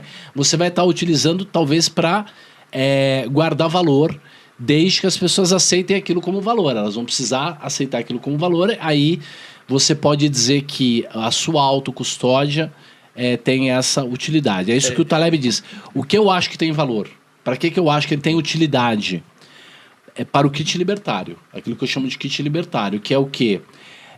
Se tudo der errado, inclusive o barco, inclusive o paraíso fiscal, você ainda assim guardou satoshis e bitcoins, e se o mundo recomeçar e for utilizado o satoshi, então eu acho que meio que é para um cenário apocalíptico, entendeu? Em termos de utilização real. Utilização para um portfólio, aí tranquilo, eu acho que ele pode ser usado. O que eu digo é o seguinte, eu já cheguei em muitos eventos e eu digo assim, quem tem Bitcoin? Eventos de Bitcoin, 99%, eu tenho Bitcoin. Quem usou o Bitcoin nos últimos 6 meses? E ninguém levanta a mão. É isso, foi essa frase que eu lembro de você falando, isso. E é justamente, no fundo, assim, você respondeu praticamente tudo que eu penso e que me ajudou a entender, mas assim, no fundo, sei lá, quais são as principais funções de um dinheiro? Um dinheiro eu quero gastar e um dinheiro eu quero guardar para ele ser uma poupança boa. E aí isso é uma coisa que a gente, conversando internamente no ecossistema, pensa, assim, eu penso, o meu Bitcoin que está em autocustódia, ele está preservando o meu valor todo dia que ele está parado lá, portanto, isso é uma utilização, que nem se eu colocasse, sei lá, 5 mil reais na minha poupança do Itaú, ninguém falaria que eu não estou usando esse dinheiro porque ele está na poupança. Ele está cumprindo a principal função dele, que é ser poupado. E aí a gente consegue ver aquelas métricas on-chain da rede que pelo menos 70%, 75% das moedas não se mexeram nos últimos 6 meses. Ou seja, esse caso de uso que muita gente acha que deveria ser o principal do Bitcoin, que é o Bitcoin como moeda, não o Bitcoin como capital, que é o Bitcoin do cafezinho, sim, ele de fato não é o uso principal da rede. Tipo, muita gente no começo falava do Bitcoin como moeda e gostaria que ele fosse de fato o principal. Mas ele não se tornou isso na camada base. Ele tende a se tornar isso com as soluções tipo a Lightning, não sei se você conhece, sim. ou outras soluções assim. Mas o que na minha cabeça gera essa pulga atrás da orelha é porque não só você, não só o Taleb, mas eu vejo esse viés entre muita gente, especialmente pessoas que vêm do mercado tradicional, que o Bitcoin precisaria ser usado para pagar o cafezinho para ele estar sendo utilizado quando, sei lá, tipo, eu não levo meia barra de ouro, eu não levo ações da Apple, eu não levo um pedaço da porta porque eu tenho um imóvel como, sabe, um segundo imóvel como investimento. Então, assim, por que tem esse viés de acreditar que o Bitcoin precisa ser gastado, ele precisa ser um meio de troca para ele estar sendo utilizado? Vamos voltar um passo ou dois. Vamos falar da metáfora dos talentos, né, de Cristo. Então, tinha 3 caras lá, né, que receberam ali, o Senhor saiu para uma viagem, o rei, e aí deixou 3 caras lá. O primeiro ele deixou 1 talento. Aí, quando ele voltou, o cara falou, eu peguei esse talento aqui, trabalhei nele e trouxe de volta aqui 3 talentos. Quer dizer, eu criei riqueza. O segundo cara também trabalhou, lá era menos, mas ele trabalhou, multiplicou. Então, o servo bom, o servo justo, vai estar comigo no jantar. O terceiro servo falou assim, como eu sei que você é muito bravo e que se eu perdesse, então o senhor ia ficar bravo comigo, então eu coloquei, como é que chama? Eu enterrei. Então tá aqui de volta o mesmo valor. E ele falou, não, servo mal, entendeu? Você vai pro lago de fogo. Então, como é que a gente cria riqueza para a sociedade? A única maneira de criar riqueza para a sociedade é produzir alguma coisa por R$1. Então, toda a cadeia produtiva daquilo que eu produzi custou R$1. Produzi por R$1. Eu vendo por R$2. Mas, para o cara que comprou, vale R$5. Então, nesse caso, eu transformei R$1 em R$5. Eu criei riqueza real para a sociedade. É assim que a sociedade aumenta o PIB e vai criando riqueza. Através do valor real e da percepção subjetiva de valor que alguma coisa foi criada. Então, nesse sentido, é assim que a gente cria valor. Se eu vender 200 milhões desse produto e ficar com R$1 de cada produto, eu vou ganhar 200 milhões, eu posso ter meu helicóptero, barco, ninguém tem que questionar por que eu não dei para os pobres e tal. Por quê? Porque eu fiz 1 milhão de valor, 1 bilhão de valor, e eu fiquei com 200. Então, eu dei muito mais da sociedade do que eu para mim mesmo. Na medida que eu diga, não, eu estou montando o ecossistema do Bitcoin, que vai ser a moeda no futuro, que vai pagar o cafezinho, e o meu papel é rodar, é ter a mão de diamante aqui, e serve para mim para isso, porque vai ter uma moeda e vai pagar o cafezinho no futuro, eu entendo a justificativa do pessoal mais radical que roda uma parte muito grande e que se dedica ao ecossistema, quer dizer, que investe tudo nisso, né? Investe a vida nisso. Então, eu sou capaz de compreender, mas eu não vejo o Bitcoin sendo utilizado no sentido disso, de criar valor no sentido de que, agora, a BIPA como, por exemplo, um banco, aí é legal. Eu tenho meu saldo em Bitcoin, eu olho o Bitcoin, eu transfiro o Bitcoin. É assim que tem que ser, nós temos que utilizar mesmo. Por quê? Mas ela é uma camada para uma outra que vai fazer o ICO e tal. Tudo bem, vai revolucionar. A criptomoeda, a criptografia, o blockchain vai revolucionar o capitalismo? Sem dúvida nenhuma. Mas o grande vencedor vai ser o Bitcoin? Tem teorias muito lindas que usam física. Tudo é multidimensional, nunca é a conta meme e tal, mas teorias muito interessantes que dizem que sim.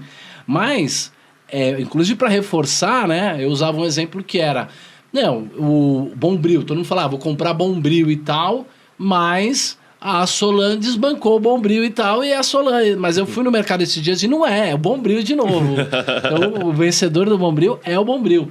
Então, eu sou curioso e mente aberta com relação a isso. Entendeu? Nesse sentido. Eu acho que eu não preciso me convencer de uma coisa ou outra. Eu acho que existe a solução de Schrödinger. No futuro, o Bitcoin funcionou e não funcionou. É isso, essa é a verdade. Ao mesmo tempo que ele não foi utilizado e o mundo teve que colapsar e as pessoas deixaram de se interessar pelo Bitcoin porque precisaram comer e voltar a caçar, e existe uma outra realidade que sim, nós pagamos a conta da Coca-Cola no Bitcoin, fenomenal. Eu vejo os dois cenários, eu me preparo para os dois. E eu acho que isso me ajuda muito no momento atual a aumentar o meu portfólio. E se eu puder no futuro, eu quero que a minha carteira, o meu portfólio seja cotada em dólar, em reais e em Bitcoin. E que eu possa considerar isso. E eu possa dizer, olha, a minha carteira em dólar caiu 40%, mas a minha carteira em Bitcoin subiu 60%. Então foi bom, entendeu? Acho que vai ser ao contrário, acho que vai subir em dólar mais ainda. De qualquer maneira, é isso que eu estou dizendo, não tem nenhum problema com relação a quais das moedas que eu vou utilizar, porque na verdade eu tenho um portfólio de valor que maximiza o retorno geométrico no longo prazo. Perfeito. A gente falou muito mais da sua visão, mas agora expandindo para uma visão, querendo ou não, você conhece muito pessoas da Faria Lima, você tem amigos lá. Sim. Por que você acha que eles rejeitam o Bitcoin? Sabe, quais são os entraves que levam eles a não se interessar ou a falar mal? Eu acho que cada um deve ter os próprios motivos. Mas essa questão, por exemplo, na cabeça de um Barsi, de um Thiago Reis, de pessoas que são do mercado de capitais, porque assim, a solução de longo prazo para a sociedade é o mercado de capitais. Não tem outra maneira da gente criar riqueza para a sociedade a não ser pessoas e empresas correndo risco, montando produtos, vendendo produtos. A própria BIPA, nós vamos abrir o capital dela, vamos fazer um ICO. Não tem diferença se é um ICO ou se está na B3. O fato é que são companhias que têm um fluxo de caixa, que têm opcionalidade e que não só isso, vendem produtos que custaram, que o cara pagou R$2, mas vale 5. Então, essa é a solução para a sociedade, é o mercado de capitais. As opções, por exemplo, os derivativos, podem ajudar a diminuir o risco. A tecnologia cripto, blockchain, pode ajudar a, por exemplo, descentralizar, pode ajudar a fazer 1 trilhão de coisas, uma enormidade de coisas. E eu acredito que isso vai acontecer. Mas essas pessoas, elas tiveram muito sucesso nisso, no mercado de capitais, na compra da dívida. Por exemplo, eu vou falar do Daniel Miorin, por exemplo, porque eu tive lá no Rasta, Manhattan Connection, com Rasta, que é um pessoal de um ecossistema conservador, anarcocapitalista, que a gente precisa incentivar, ajudar e tal. Eles são muito inteligentes. Eu acho o Rasta um gênio e acho que o Miorin é um dos caras que mais entende anarcocapitalismo. Me ajudou no debate que eu fui fazer com um débil mental, aí, um marxista. E só que ele falou o seguinte, se fosse eu, daria o calote na dívida do governo. Falta 2, 3 anos no back-office. Falta 2, 3 anos vendo ali, almoçando e jantando o mercado de capitais ele mesmo, como é que é uma dívida, como é que uma empresa sobrevive, como é que paga o salário, como é que não dá para você mudar uma peça e falar, não, só não vamos pagar dívida, não tem. Então, assim, o pé deles está demais no chão para eles enxergarem o que eu consegui enxergar, mas eu precisei me dedicar muito em enxergar o outro lado do espelho, que é um mundo em que nós fazemos conta em Bitcoin. Eu tenho um conhecido, meio que um amigo da minha juventude, que ele já era coroa, doidão lá da rua que eu vivia, e ele era o irmão mais velho de um dos nossos amigos, e ele era meio que o nosso ídolo ali, ao mesmo tempo que ele era o doidão ali da rua. E ele fazia conta em engradado de cerveja, entendeu? Então, isso aqui vale 3 engradados, 5 engradados. Então, no dia que a gente começar a fazer conta em Bitcoin, eu acho que nós vamos estar mais perto da hiperbitcoinização. Estados comprando, gente, cada um para e pense um minutinho os significados que isso pode trazer, né? Ao mesmo tempo que eu adoro o Elon Musk e acho que não há nada melhor no mundo hoje do que o Donald Trump, mas estados comprando o Bitcoin como sendo alternativa para o Bitcoin, parece muito uma época que eu frequentei um marketing muito multinível ali e que a galera acreditava muito nas próprias promessas do futuro, porque isso vai levar aquilo, vai levar aquilo. E todo mundo acreditava demais naquilo. E era um pouco de uma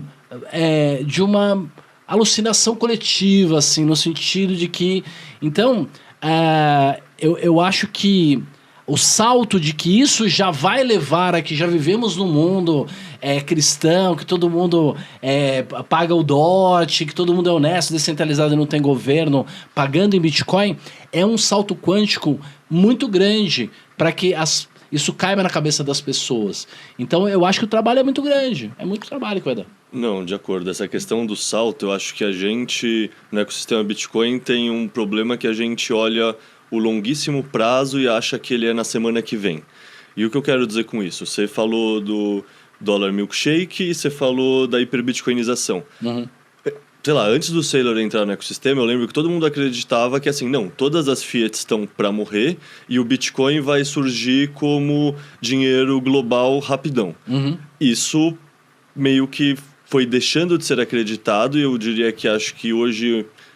Não vou dizer que é um consenso, mas pelo menos a minha visão, eu vejo várias pessoas chegando nessa visão, que assim, é uma questão de velocidade relativa. O dólar está perdendo valor, mas todas as outras fiats perdem valor mais rápido que o dólar, que nem você falou. Então tem essa tendência do milkshake do dólar, que de fato, você falou que você vai ver o seu portfólio em real, em dólar e em Bitcoin. Sim. Você não vê seu portfólio mais encruzado.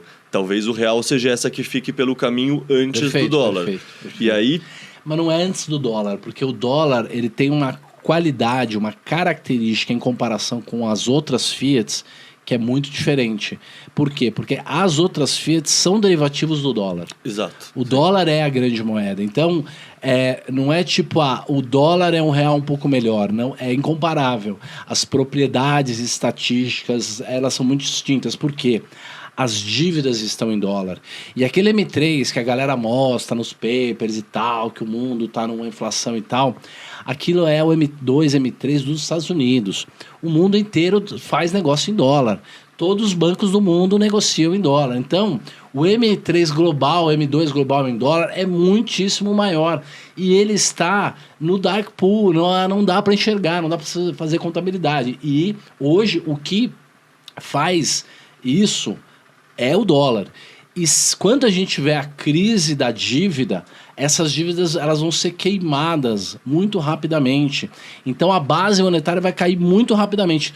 Todas as moedas vão quebrar, o dólar não, o dólar vai se valorizar. Ele na verdade, ele pode ser só uma sobrevida depois de 20 anos e tal, 10 anos. Mas o Bitcoin vai virar a menina de 25 anos quando isso acontecer. Não duvido. Assim, no fundo... O que eu acredito é que antes da hiperbitcoinização vai ter a hiperdolarização, que no fundo é o milkshake, Sim. Mas tem um adicional aí que é a questão de como os Estados Unidos conseguem usar as stablecoins como arma de guerra, em poucas palavras. Porque eu assim... Entendi, tem uma condicionante aí que poderia fazer com que não houvesse nem o crash. Não sei se não houve o crash, não sei dizer, eu só estou pensando assim... Por exemplo, a Argentina consegue estabelecer controle de capitais. Na gestão passada, o Milei está tentando mudar isso, mas ela conseguia estabelecer controle de capitais e falar quando vale o dólar. E impedir que dólares entrem no país ou que dólares saiam do país. Perfeito. A Argentina não consegue coibir o fluxo da stablecoin Tether. Ou seja, tipo, se os Estados Unidos... E a Tether vai fazer o quê? Não, mas também é dólar, né? Exatamente. Então é isso. Os Estados Unidos conseguem usar a Tether ou outras stablecoins para penetrar em mercados que, via mercado tradicional, ele não conseguiria. Isso faz a demanda pelas moedas locais desses países diminuírem e a demanda pelo dólar aumentar. Isso é uma maneira que os Estados Unidos conseguem de gerar uma perda de valor... Mas esse é o governo? Eles podem fazer isso se eles quiserem. Mas a gente não é libertário? A gente não é contra o governo? Ah, não. Eu não sou... Eu tô lendo geopoliticamente. Eu não tô falando se eu tô a favor ou contra isso acontecer. Tá vendo? Mas tá vendo que como uma das alternativas a gente conta com o governo... Não. Assim, interferindo ainda mais. Pensando em teoria aquela mensagem do Taleb da antifragilidade ser não intervenção... Ah, não. Veja bem. De novo. Eu tô falando que, assim, se eu fosse... Pensando em teoria dos jogos, se eu pensasse do ponto de vista americano, seria um movimento que faria muito sentido eu fazer. Tipo, eu não tenho poder nenhum, Elon Musk não vai me chamar. Mas por que ele faria isso? Porque ele disrupta as outras moedas e já traz todo o... Não precisa disruptar. Não precisa, não tem problema que tenha lá a moeda local lá do país e tudo mais. O importante é que aquele país tenha uma austeridade fiscal que ele possa não ficar desvalorizando a própria moeda. Ele tem que...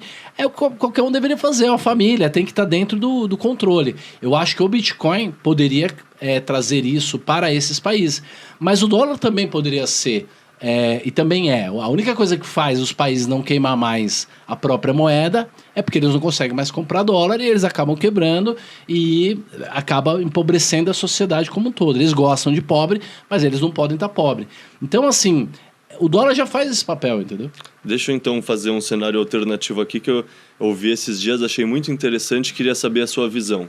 Que é, bom, se eu lastrear, por exemplo, vamos falar que a China resolve comprar os 500 mil bitcoins, 1 milhão de bitcoins, em vez dos Estados Unidos, e a China resolve emitir uma stablecoin de dólar lastreado nos seus próprios bitcoins.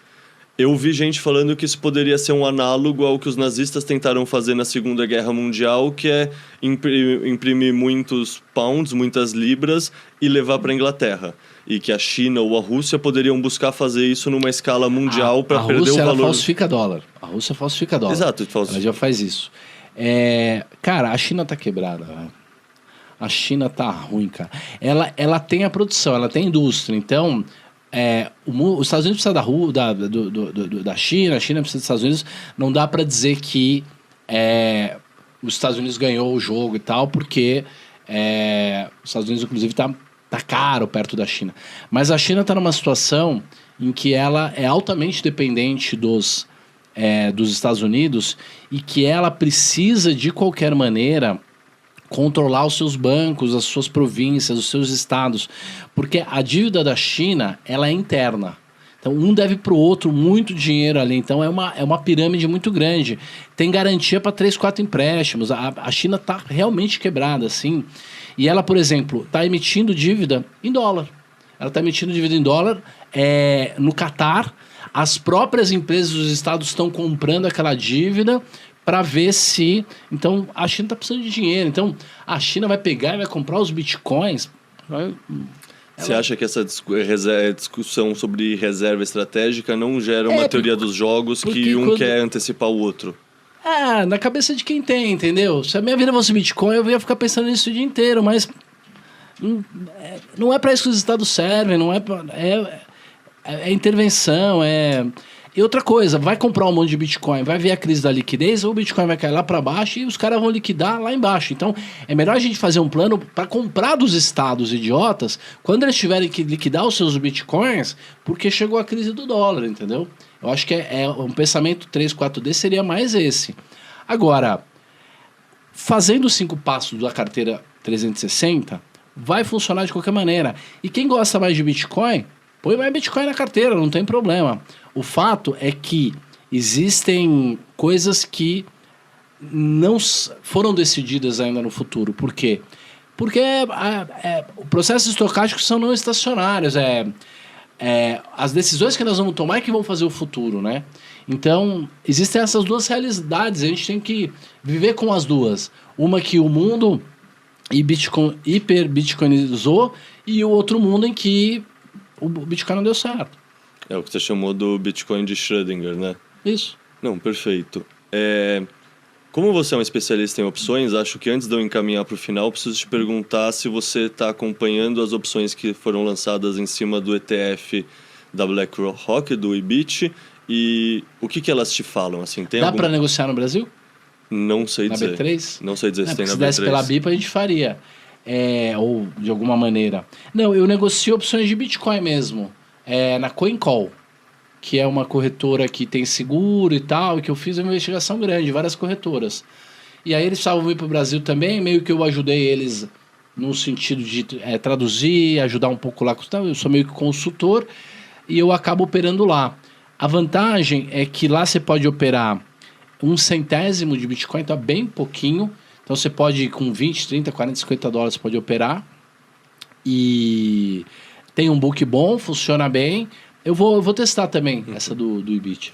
Porque eu fiquei imaginando que, sei lá, você tinha alguma informação que você podia extrair, porque acabou de ser lançada. É a mesma coisa. Todas elas valem a mesma coisa, porque senão você arbitra. Né? Então, a volatilidade de opções de Bitcoin, que eu acompanho bem de perto, ela vai de 50% a 80%. Quando chega em 50%, é a volatilidade implícita que a gente chama, que é o quanto as pessoas estão pagando de prêmio de risco. Então, quando a calma dá aquela parada, aí a vol cai para 50%. Quando o mercado estoura, a vol sobe para 80%, tanto na alta quanto na baixa. Então, o Bitcoin é um ativo que a vol sobe na alta, o que também traz características e propriedades estatísticas bem interessantes para ele. Então, com uma volatilidade de 80% ao ano, se você vender uma call e uma put, ou se você vender uma put, fizer uma trava de baixa numa call, cara, mesmo que dobre de preço, ainda vai ganhar dinheiro. É muito impressionante o quanto tem de prêmio ali nessas opções. É muito, muito interessante. E vale a pena aprender. Tá no meu to-do list, eu confesso. É uma coisa que eu sei que nesse ciclo, assim, eu não... Acabou de ganhar um treinamento. Acabou de ganhar um treinamento. Opções de Bitcoin é meu treinamento que vai ensinar essas técnicas. Eu vou pedir mesmo, porque assim, qual é a minha ideia para esse ciclo? Entender como usar put para... Assim, eu não sei se vai ter mais 3 meses, 6 meses de alta, mas me dói muito pensar que eu vou ficar de fora. Então eu não quero, rebalancear, etc. Eu quero comprar puts para proteger o downside se ele vier. Mas vamos fazer isso no S&P. Você vai aprender a fazer no S&P. Mas por que no S&P se o Bitcoin tem mais volatilidade? Porque uma opção de um ativo que tem 10% de volatilidade ao ano custa R$1. A mesma opção de um ativo que tem 20% de volatilidade ao ano custa R$4. Perfeito. O Bitcoin tem 70% de volatilidade ao ano. Então, você paga 10 vezes mais do que você pagaria no S&P. Então, você pode comprar 3, 4, 5 vezes mais opções do S&P do que você compraria do Bitcoin. Mas você comprou uma quantidade muito maior. Isso não seria se um não balancearia o outro, porque assim, o Bitcoin também vai cair 70%, enquanto o S&P vai cair 30%. Eu acho que o S&P vai cair 60% e o Bitcoin 90%. Então, se você comprar as opções do S&P com uma distância de uns 30%, 40% de distância, você vai pagar pouquíssimos centavos. Enquanto no Bitcoin, você pagaria 30 vezes mais. Entendeu? Então, com 2 vezes mais opções de S&P, você já cobre a perda de 90. Só porque, ao invés de você comprar 1 quilo, você vai comprar 2. Vai comprar o dobro. O dobro da quantidade de seguro. Só que, comprando no S&P, você consegue comprar 20 vezes mais. No fundo, o que você está falando, em outras palavras totalmente diferentes, lembra o Michael Saylor, que é o quê? Aquela coisa que a volatilidade faz a coisa ficar mais cara. Ou na opção acontece a mesma coisa. Mesma coisa. Perfeito. Por isso que a gente compra do S&P, que a volatilidade é muito mais baixa. Não, perfeito. Bom, eu poderia ficar aqui mais 2 horas, 3 horas conversando com você. Não falamos do Michael Saylor ainda, né? Mas a gente já está aqui há 1h30, 1h40, assim, então eu não quero também... Não, mas eu posso falar do Michael Saylor em 30 segundos. Fala do Michael Saylor em 30 segundos. Estrutura piramidal. Certamente é uma estrutura piramidal. Depende do sucesso do Bitcoin. Esse é o fato. Então, e é uma boa maneira de ter uma opcionalidade sem problema nenhum. Mas é isso. Às vezes eu falo, não é uma pirâmide. Não tem problema. Qual a definição de pirâmide que você está usando? Porque para mim, pirâmide, assim, não envolveria transparência, envolveria eu precisar te atrair para entrar nesse negócio para eu poder continuar ganhando dinheiro. Não, a estrutura é que eu tomei dinheiro numa moeda e comprei outra, entendeu? Então existe uma condição em que se o Bitcoin cair 90%, a dívida ainda vai existir, a empresa vai quebrar. O risco da empresa é o risco do Bitcoin. Isso está pacificado. A empresa pode quebrar, basicamente é isso. Não, isso sem dúvida, mas isso torna ela uma pirâmide? A sociedade é uma pirâmide. Justo. Se a gente quiser falar que tudo é uma pirâmide por convenção social... É uma pirâmide. Daí perfeito. Daí depende como a gente definir. Daí não, mas não é um engano, não está enganando ninguém. A explicação é bem fácil de entender o que está fazendo e é uma ótima ferramenta de alavancagem. Sim, no fundo eu sou sócio da MicroStrategy. No começo eu era só porque eu estava querendo uma maneira de diversificar a custódia. Hoje em dia eu fico feliz porque é uma maneira que eu não sei usar alavancagem. Eu estou com uma exposição alavancada sem receber chamada de margem. É uma call de longo prazo, não? É genial. Mas depende do sucesso do Bitcoin. Sem dúvida, não. Sim. Sem dúvida. Se o Bitcoin quebrar, a MicroStrategy quebra junto, isso não há dúvida. Sim. Bom, eu costumo encerrar o podcast fazendo 2 perguntas. A primeira é, tem alguma coisa que eu não trouxe, que a gente não falou, que você acha que a gente devia ter falado? Não, eu achei que foi bem legal, não estou lembrando de nada. Boa, então a segunda eu quero indicações de leitura. Uma leitura que tenha relação com opções, com economia, com o mercado tradicional, alocação de portfólio, Bitcoin, sabe? Alguma coisa desse ecossistema amplo que a gente participa. Sim. E uma leitura que não tenha nada a ver com isso. Pode ser ficção científica, poesia, literatura, sabe? Alguma coisa que você lê para relaxar a cabeça e não para estudar. Perfeito. Não, eu sempre... tento trazer o Taleb, né? Exatamente porque eu acho que é um tipo de conhecimento e de opinião que as pessoas precisam ter. Eu começaria do primeiro, que é Eruditos pelo Acaso, porque aí você entende a nomenclatura, né? Não fica hermético, você vai direto para o final, é difícil de entender os conceitos. Então, Eruditos pelo Acaso é ótimo. Fala de mercado, trade, bolsa, tal. Fala de sorte, acaso, riqueza. E... literatura, eu tentaria primeiro O Senhor dos Anéis, acho que todo mundo deveria... Gravamos hoje de manhã aqui, o cara recomendou qualquer um do Tolkien. Senhor dos Anéis, fenomenal, mas também tentar clássicos, né? Mais clássicos ainda. Então, tipo, uma Odisseia, uma Ilíada, uma Lusíada,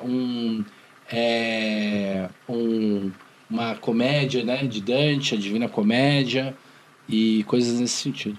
Clássico é clássico, né? Porque você aprende a pensar, né? Você cria modelos de pensamento e de ideias e de pessoas que vão te ajudar a tomar decisões na vida. Boa. Isso me lembrou uma última provocação que eu quero fazer antes da gente encerrar, que é citando o Taleb também, porque eu também adoro ele. Sim. Que ele fala o quê? Ele fala sobre o tal do efeito Lindy. E assim, eu sei que esse não é o conceito dele, mas ele usa esse efeito para justificar muitas coisas. Sim. Só que ele também fala aquela história do viés de amostragem, que assim, tem 100 pessoas num navio, o navio afunda, 50 pessoas rezaram e se salvaram, e portanto Deus existe? Não sei, porque a gente não viu a amostragem das outras 50 pessoas que estavam presentes. Perfeito. Que o navio afundou. Perfeito. Em outras palavras, charretes tinham um grande efeito Lindy. Sim. Todas as tecnologias que foram disruptadas tinham, por definição, um grande efeito Lindy até ser disruptados. Sim. Então, esse conceito efeito Lindy, assim, sempre me dá uma pulga atrás da orelha, me dói quando eu vejo alguém usar, apesar de eu entender o que o pessoal quer dizer, porque, assim, qualquer coisa é passível de ser disruptada e não é só porque ela está há muito tempo que ela não vai ser disruptada por algo novo, né? Mas vale a pena reler o capítulo lá do efeito Lindy do antifrágil, no sentido de que é um padrão, não é uma regra para 100% das coisas. E a quebra do padrão, na verdade, é o que leva aos cisnes negros, né? Então, nós estamos tratando de 2 naturezas de estatística diferentes. Uma que é a estatística da média e a outra que é a teoria do valor extremo. Então, o efeito Lindy ele pode ser aplicado nessa questão da média, que é aquilo que sobreviveu aos principais estressores tem tende a continuar sobrevivendo. Mas em algum momento ela vai ser disruptada, normal, né? Mas, por exemplo, se você pensar num restaurante daqui 500 anos, você consegue imaginar só pensando aquilo que 500 anos atrás já tinha. Então, pô, vai ter mesa no restaurante daqui 500 anos? Provavelmente vai ter. Vai ter cadeira? Provavelmente vai ter. Prato? Vai ter? Provavelmente vai ter. Vai ter faca? Provavelmente sim. Comida? Provavelmente sim. Vai ter carne? Provavelmente sim. Então, o efeito Lindy é uma ferramenta para um padrão, não para a quebra do padrão. E é quando quebra o padrão que as coisas dão errada. Então, você tem razão.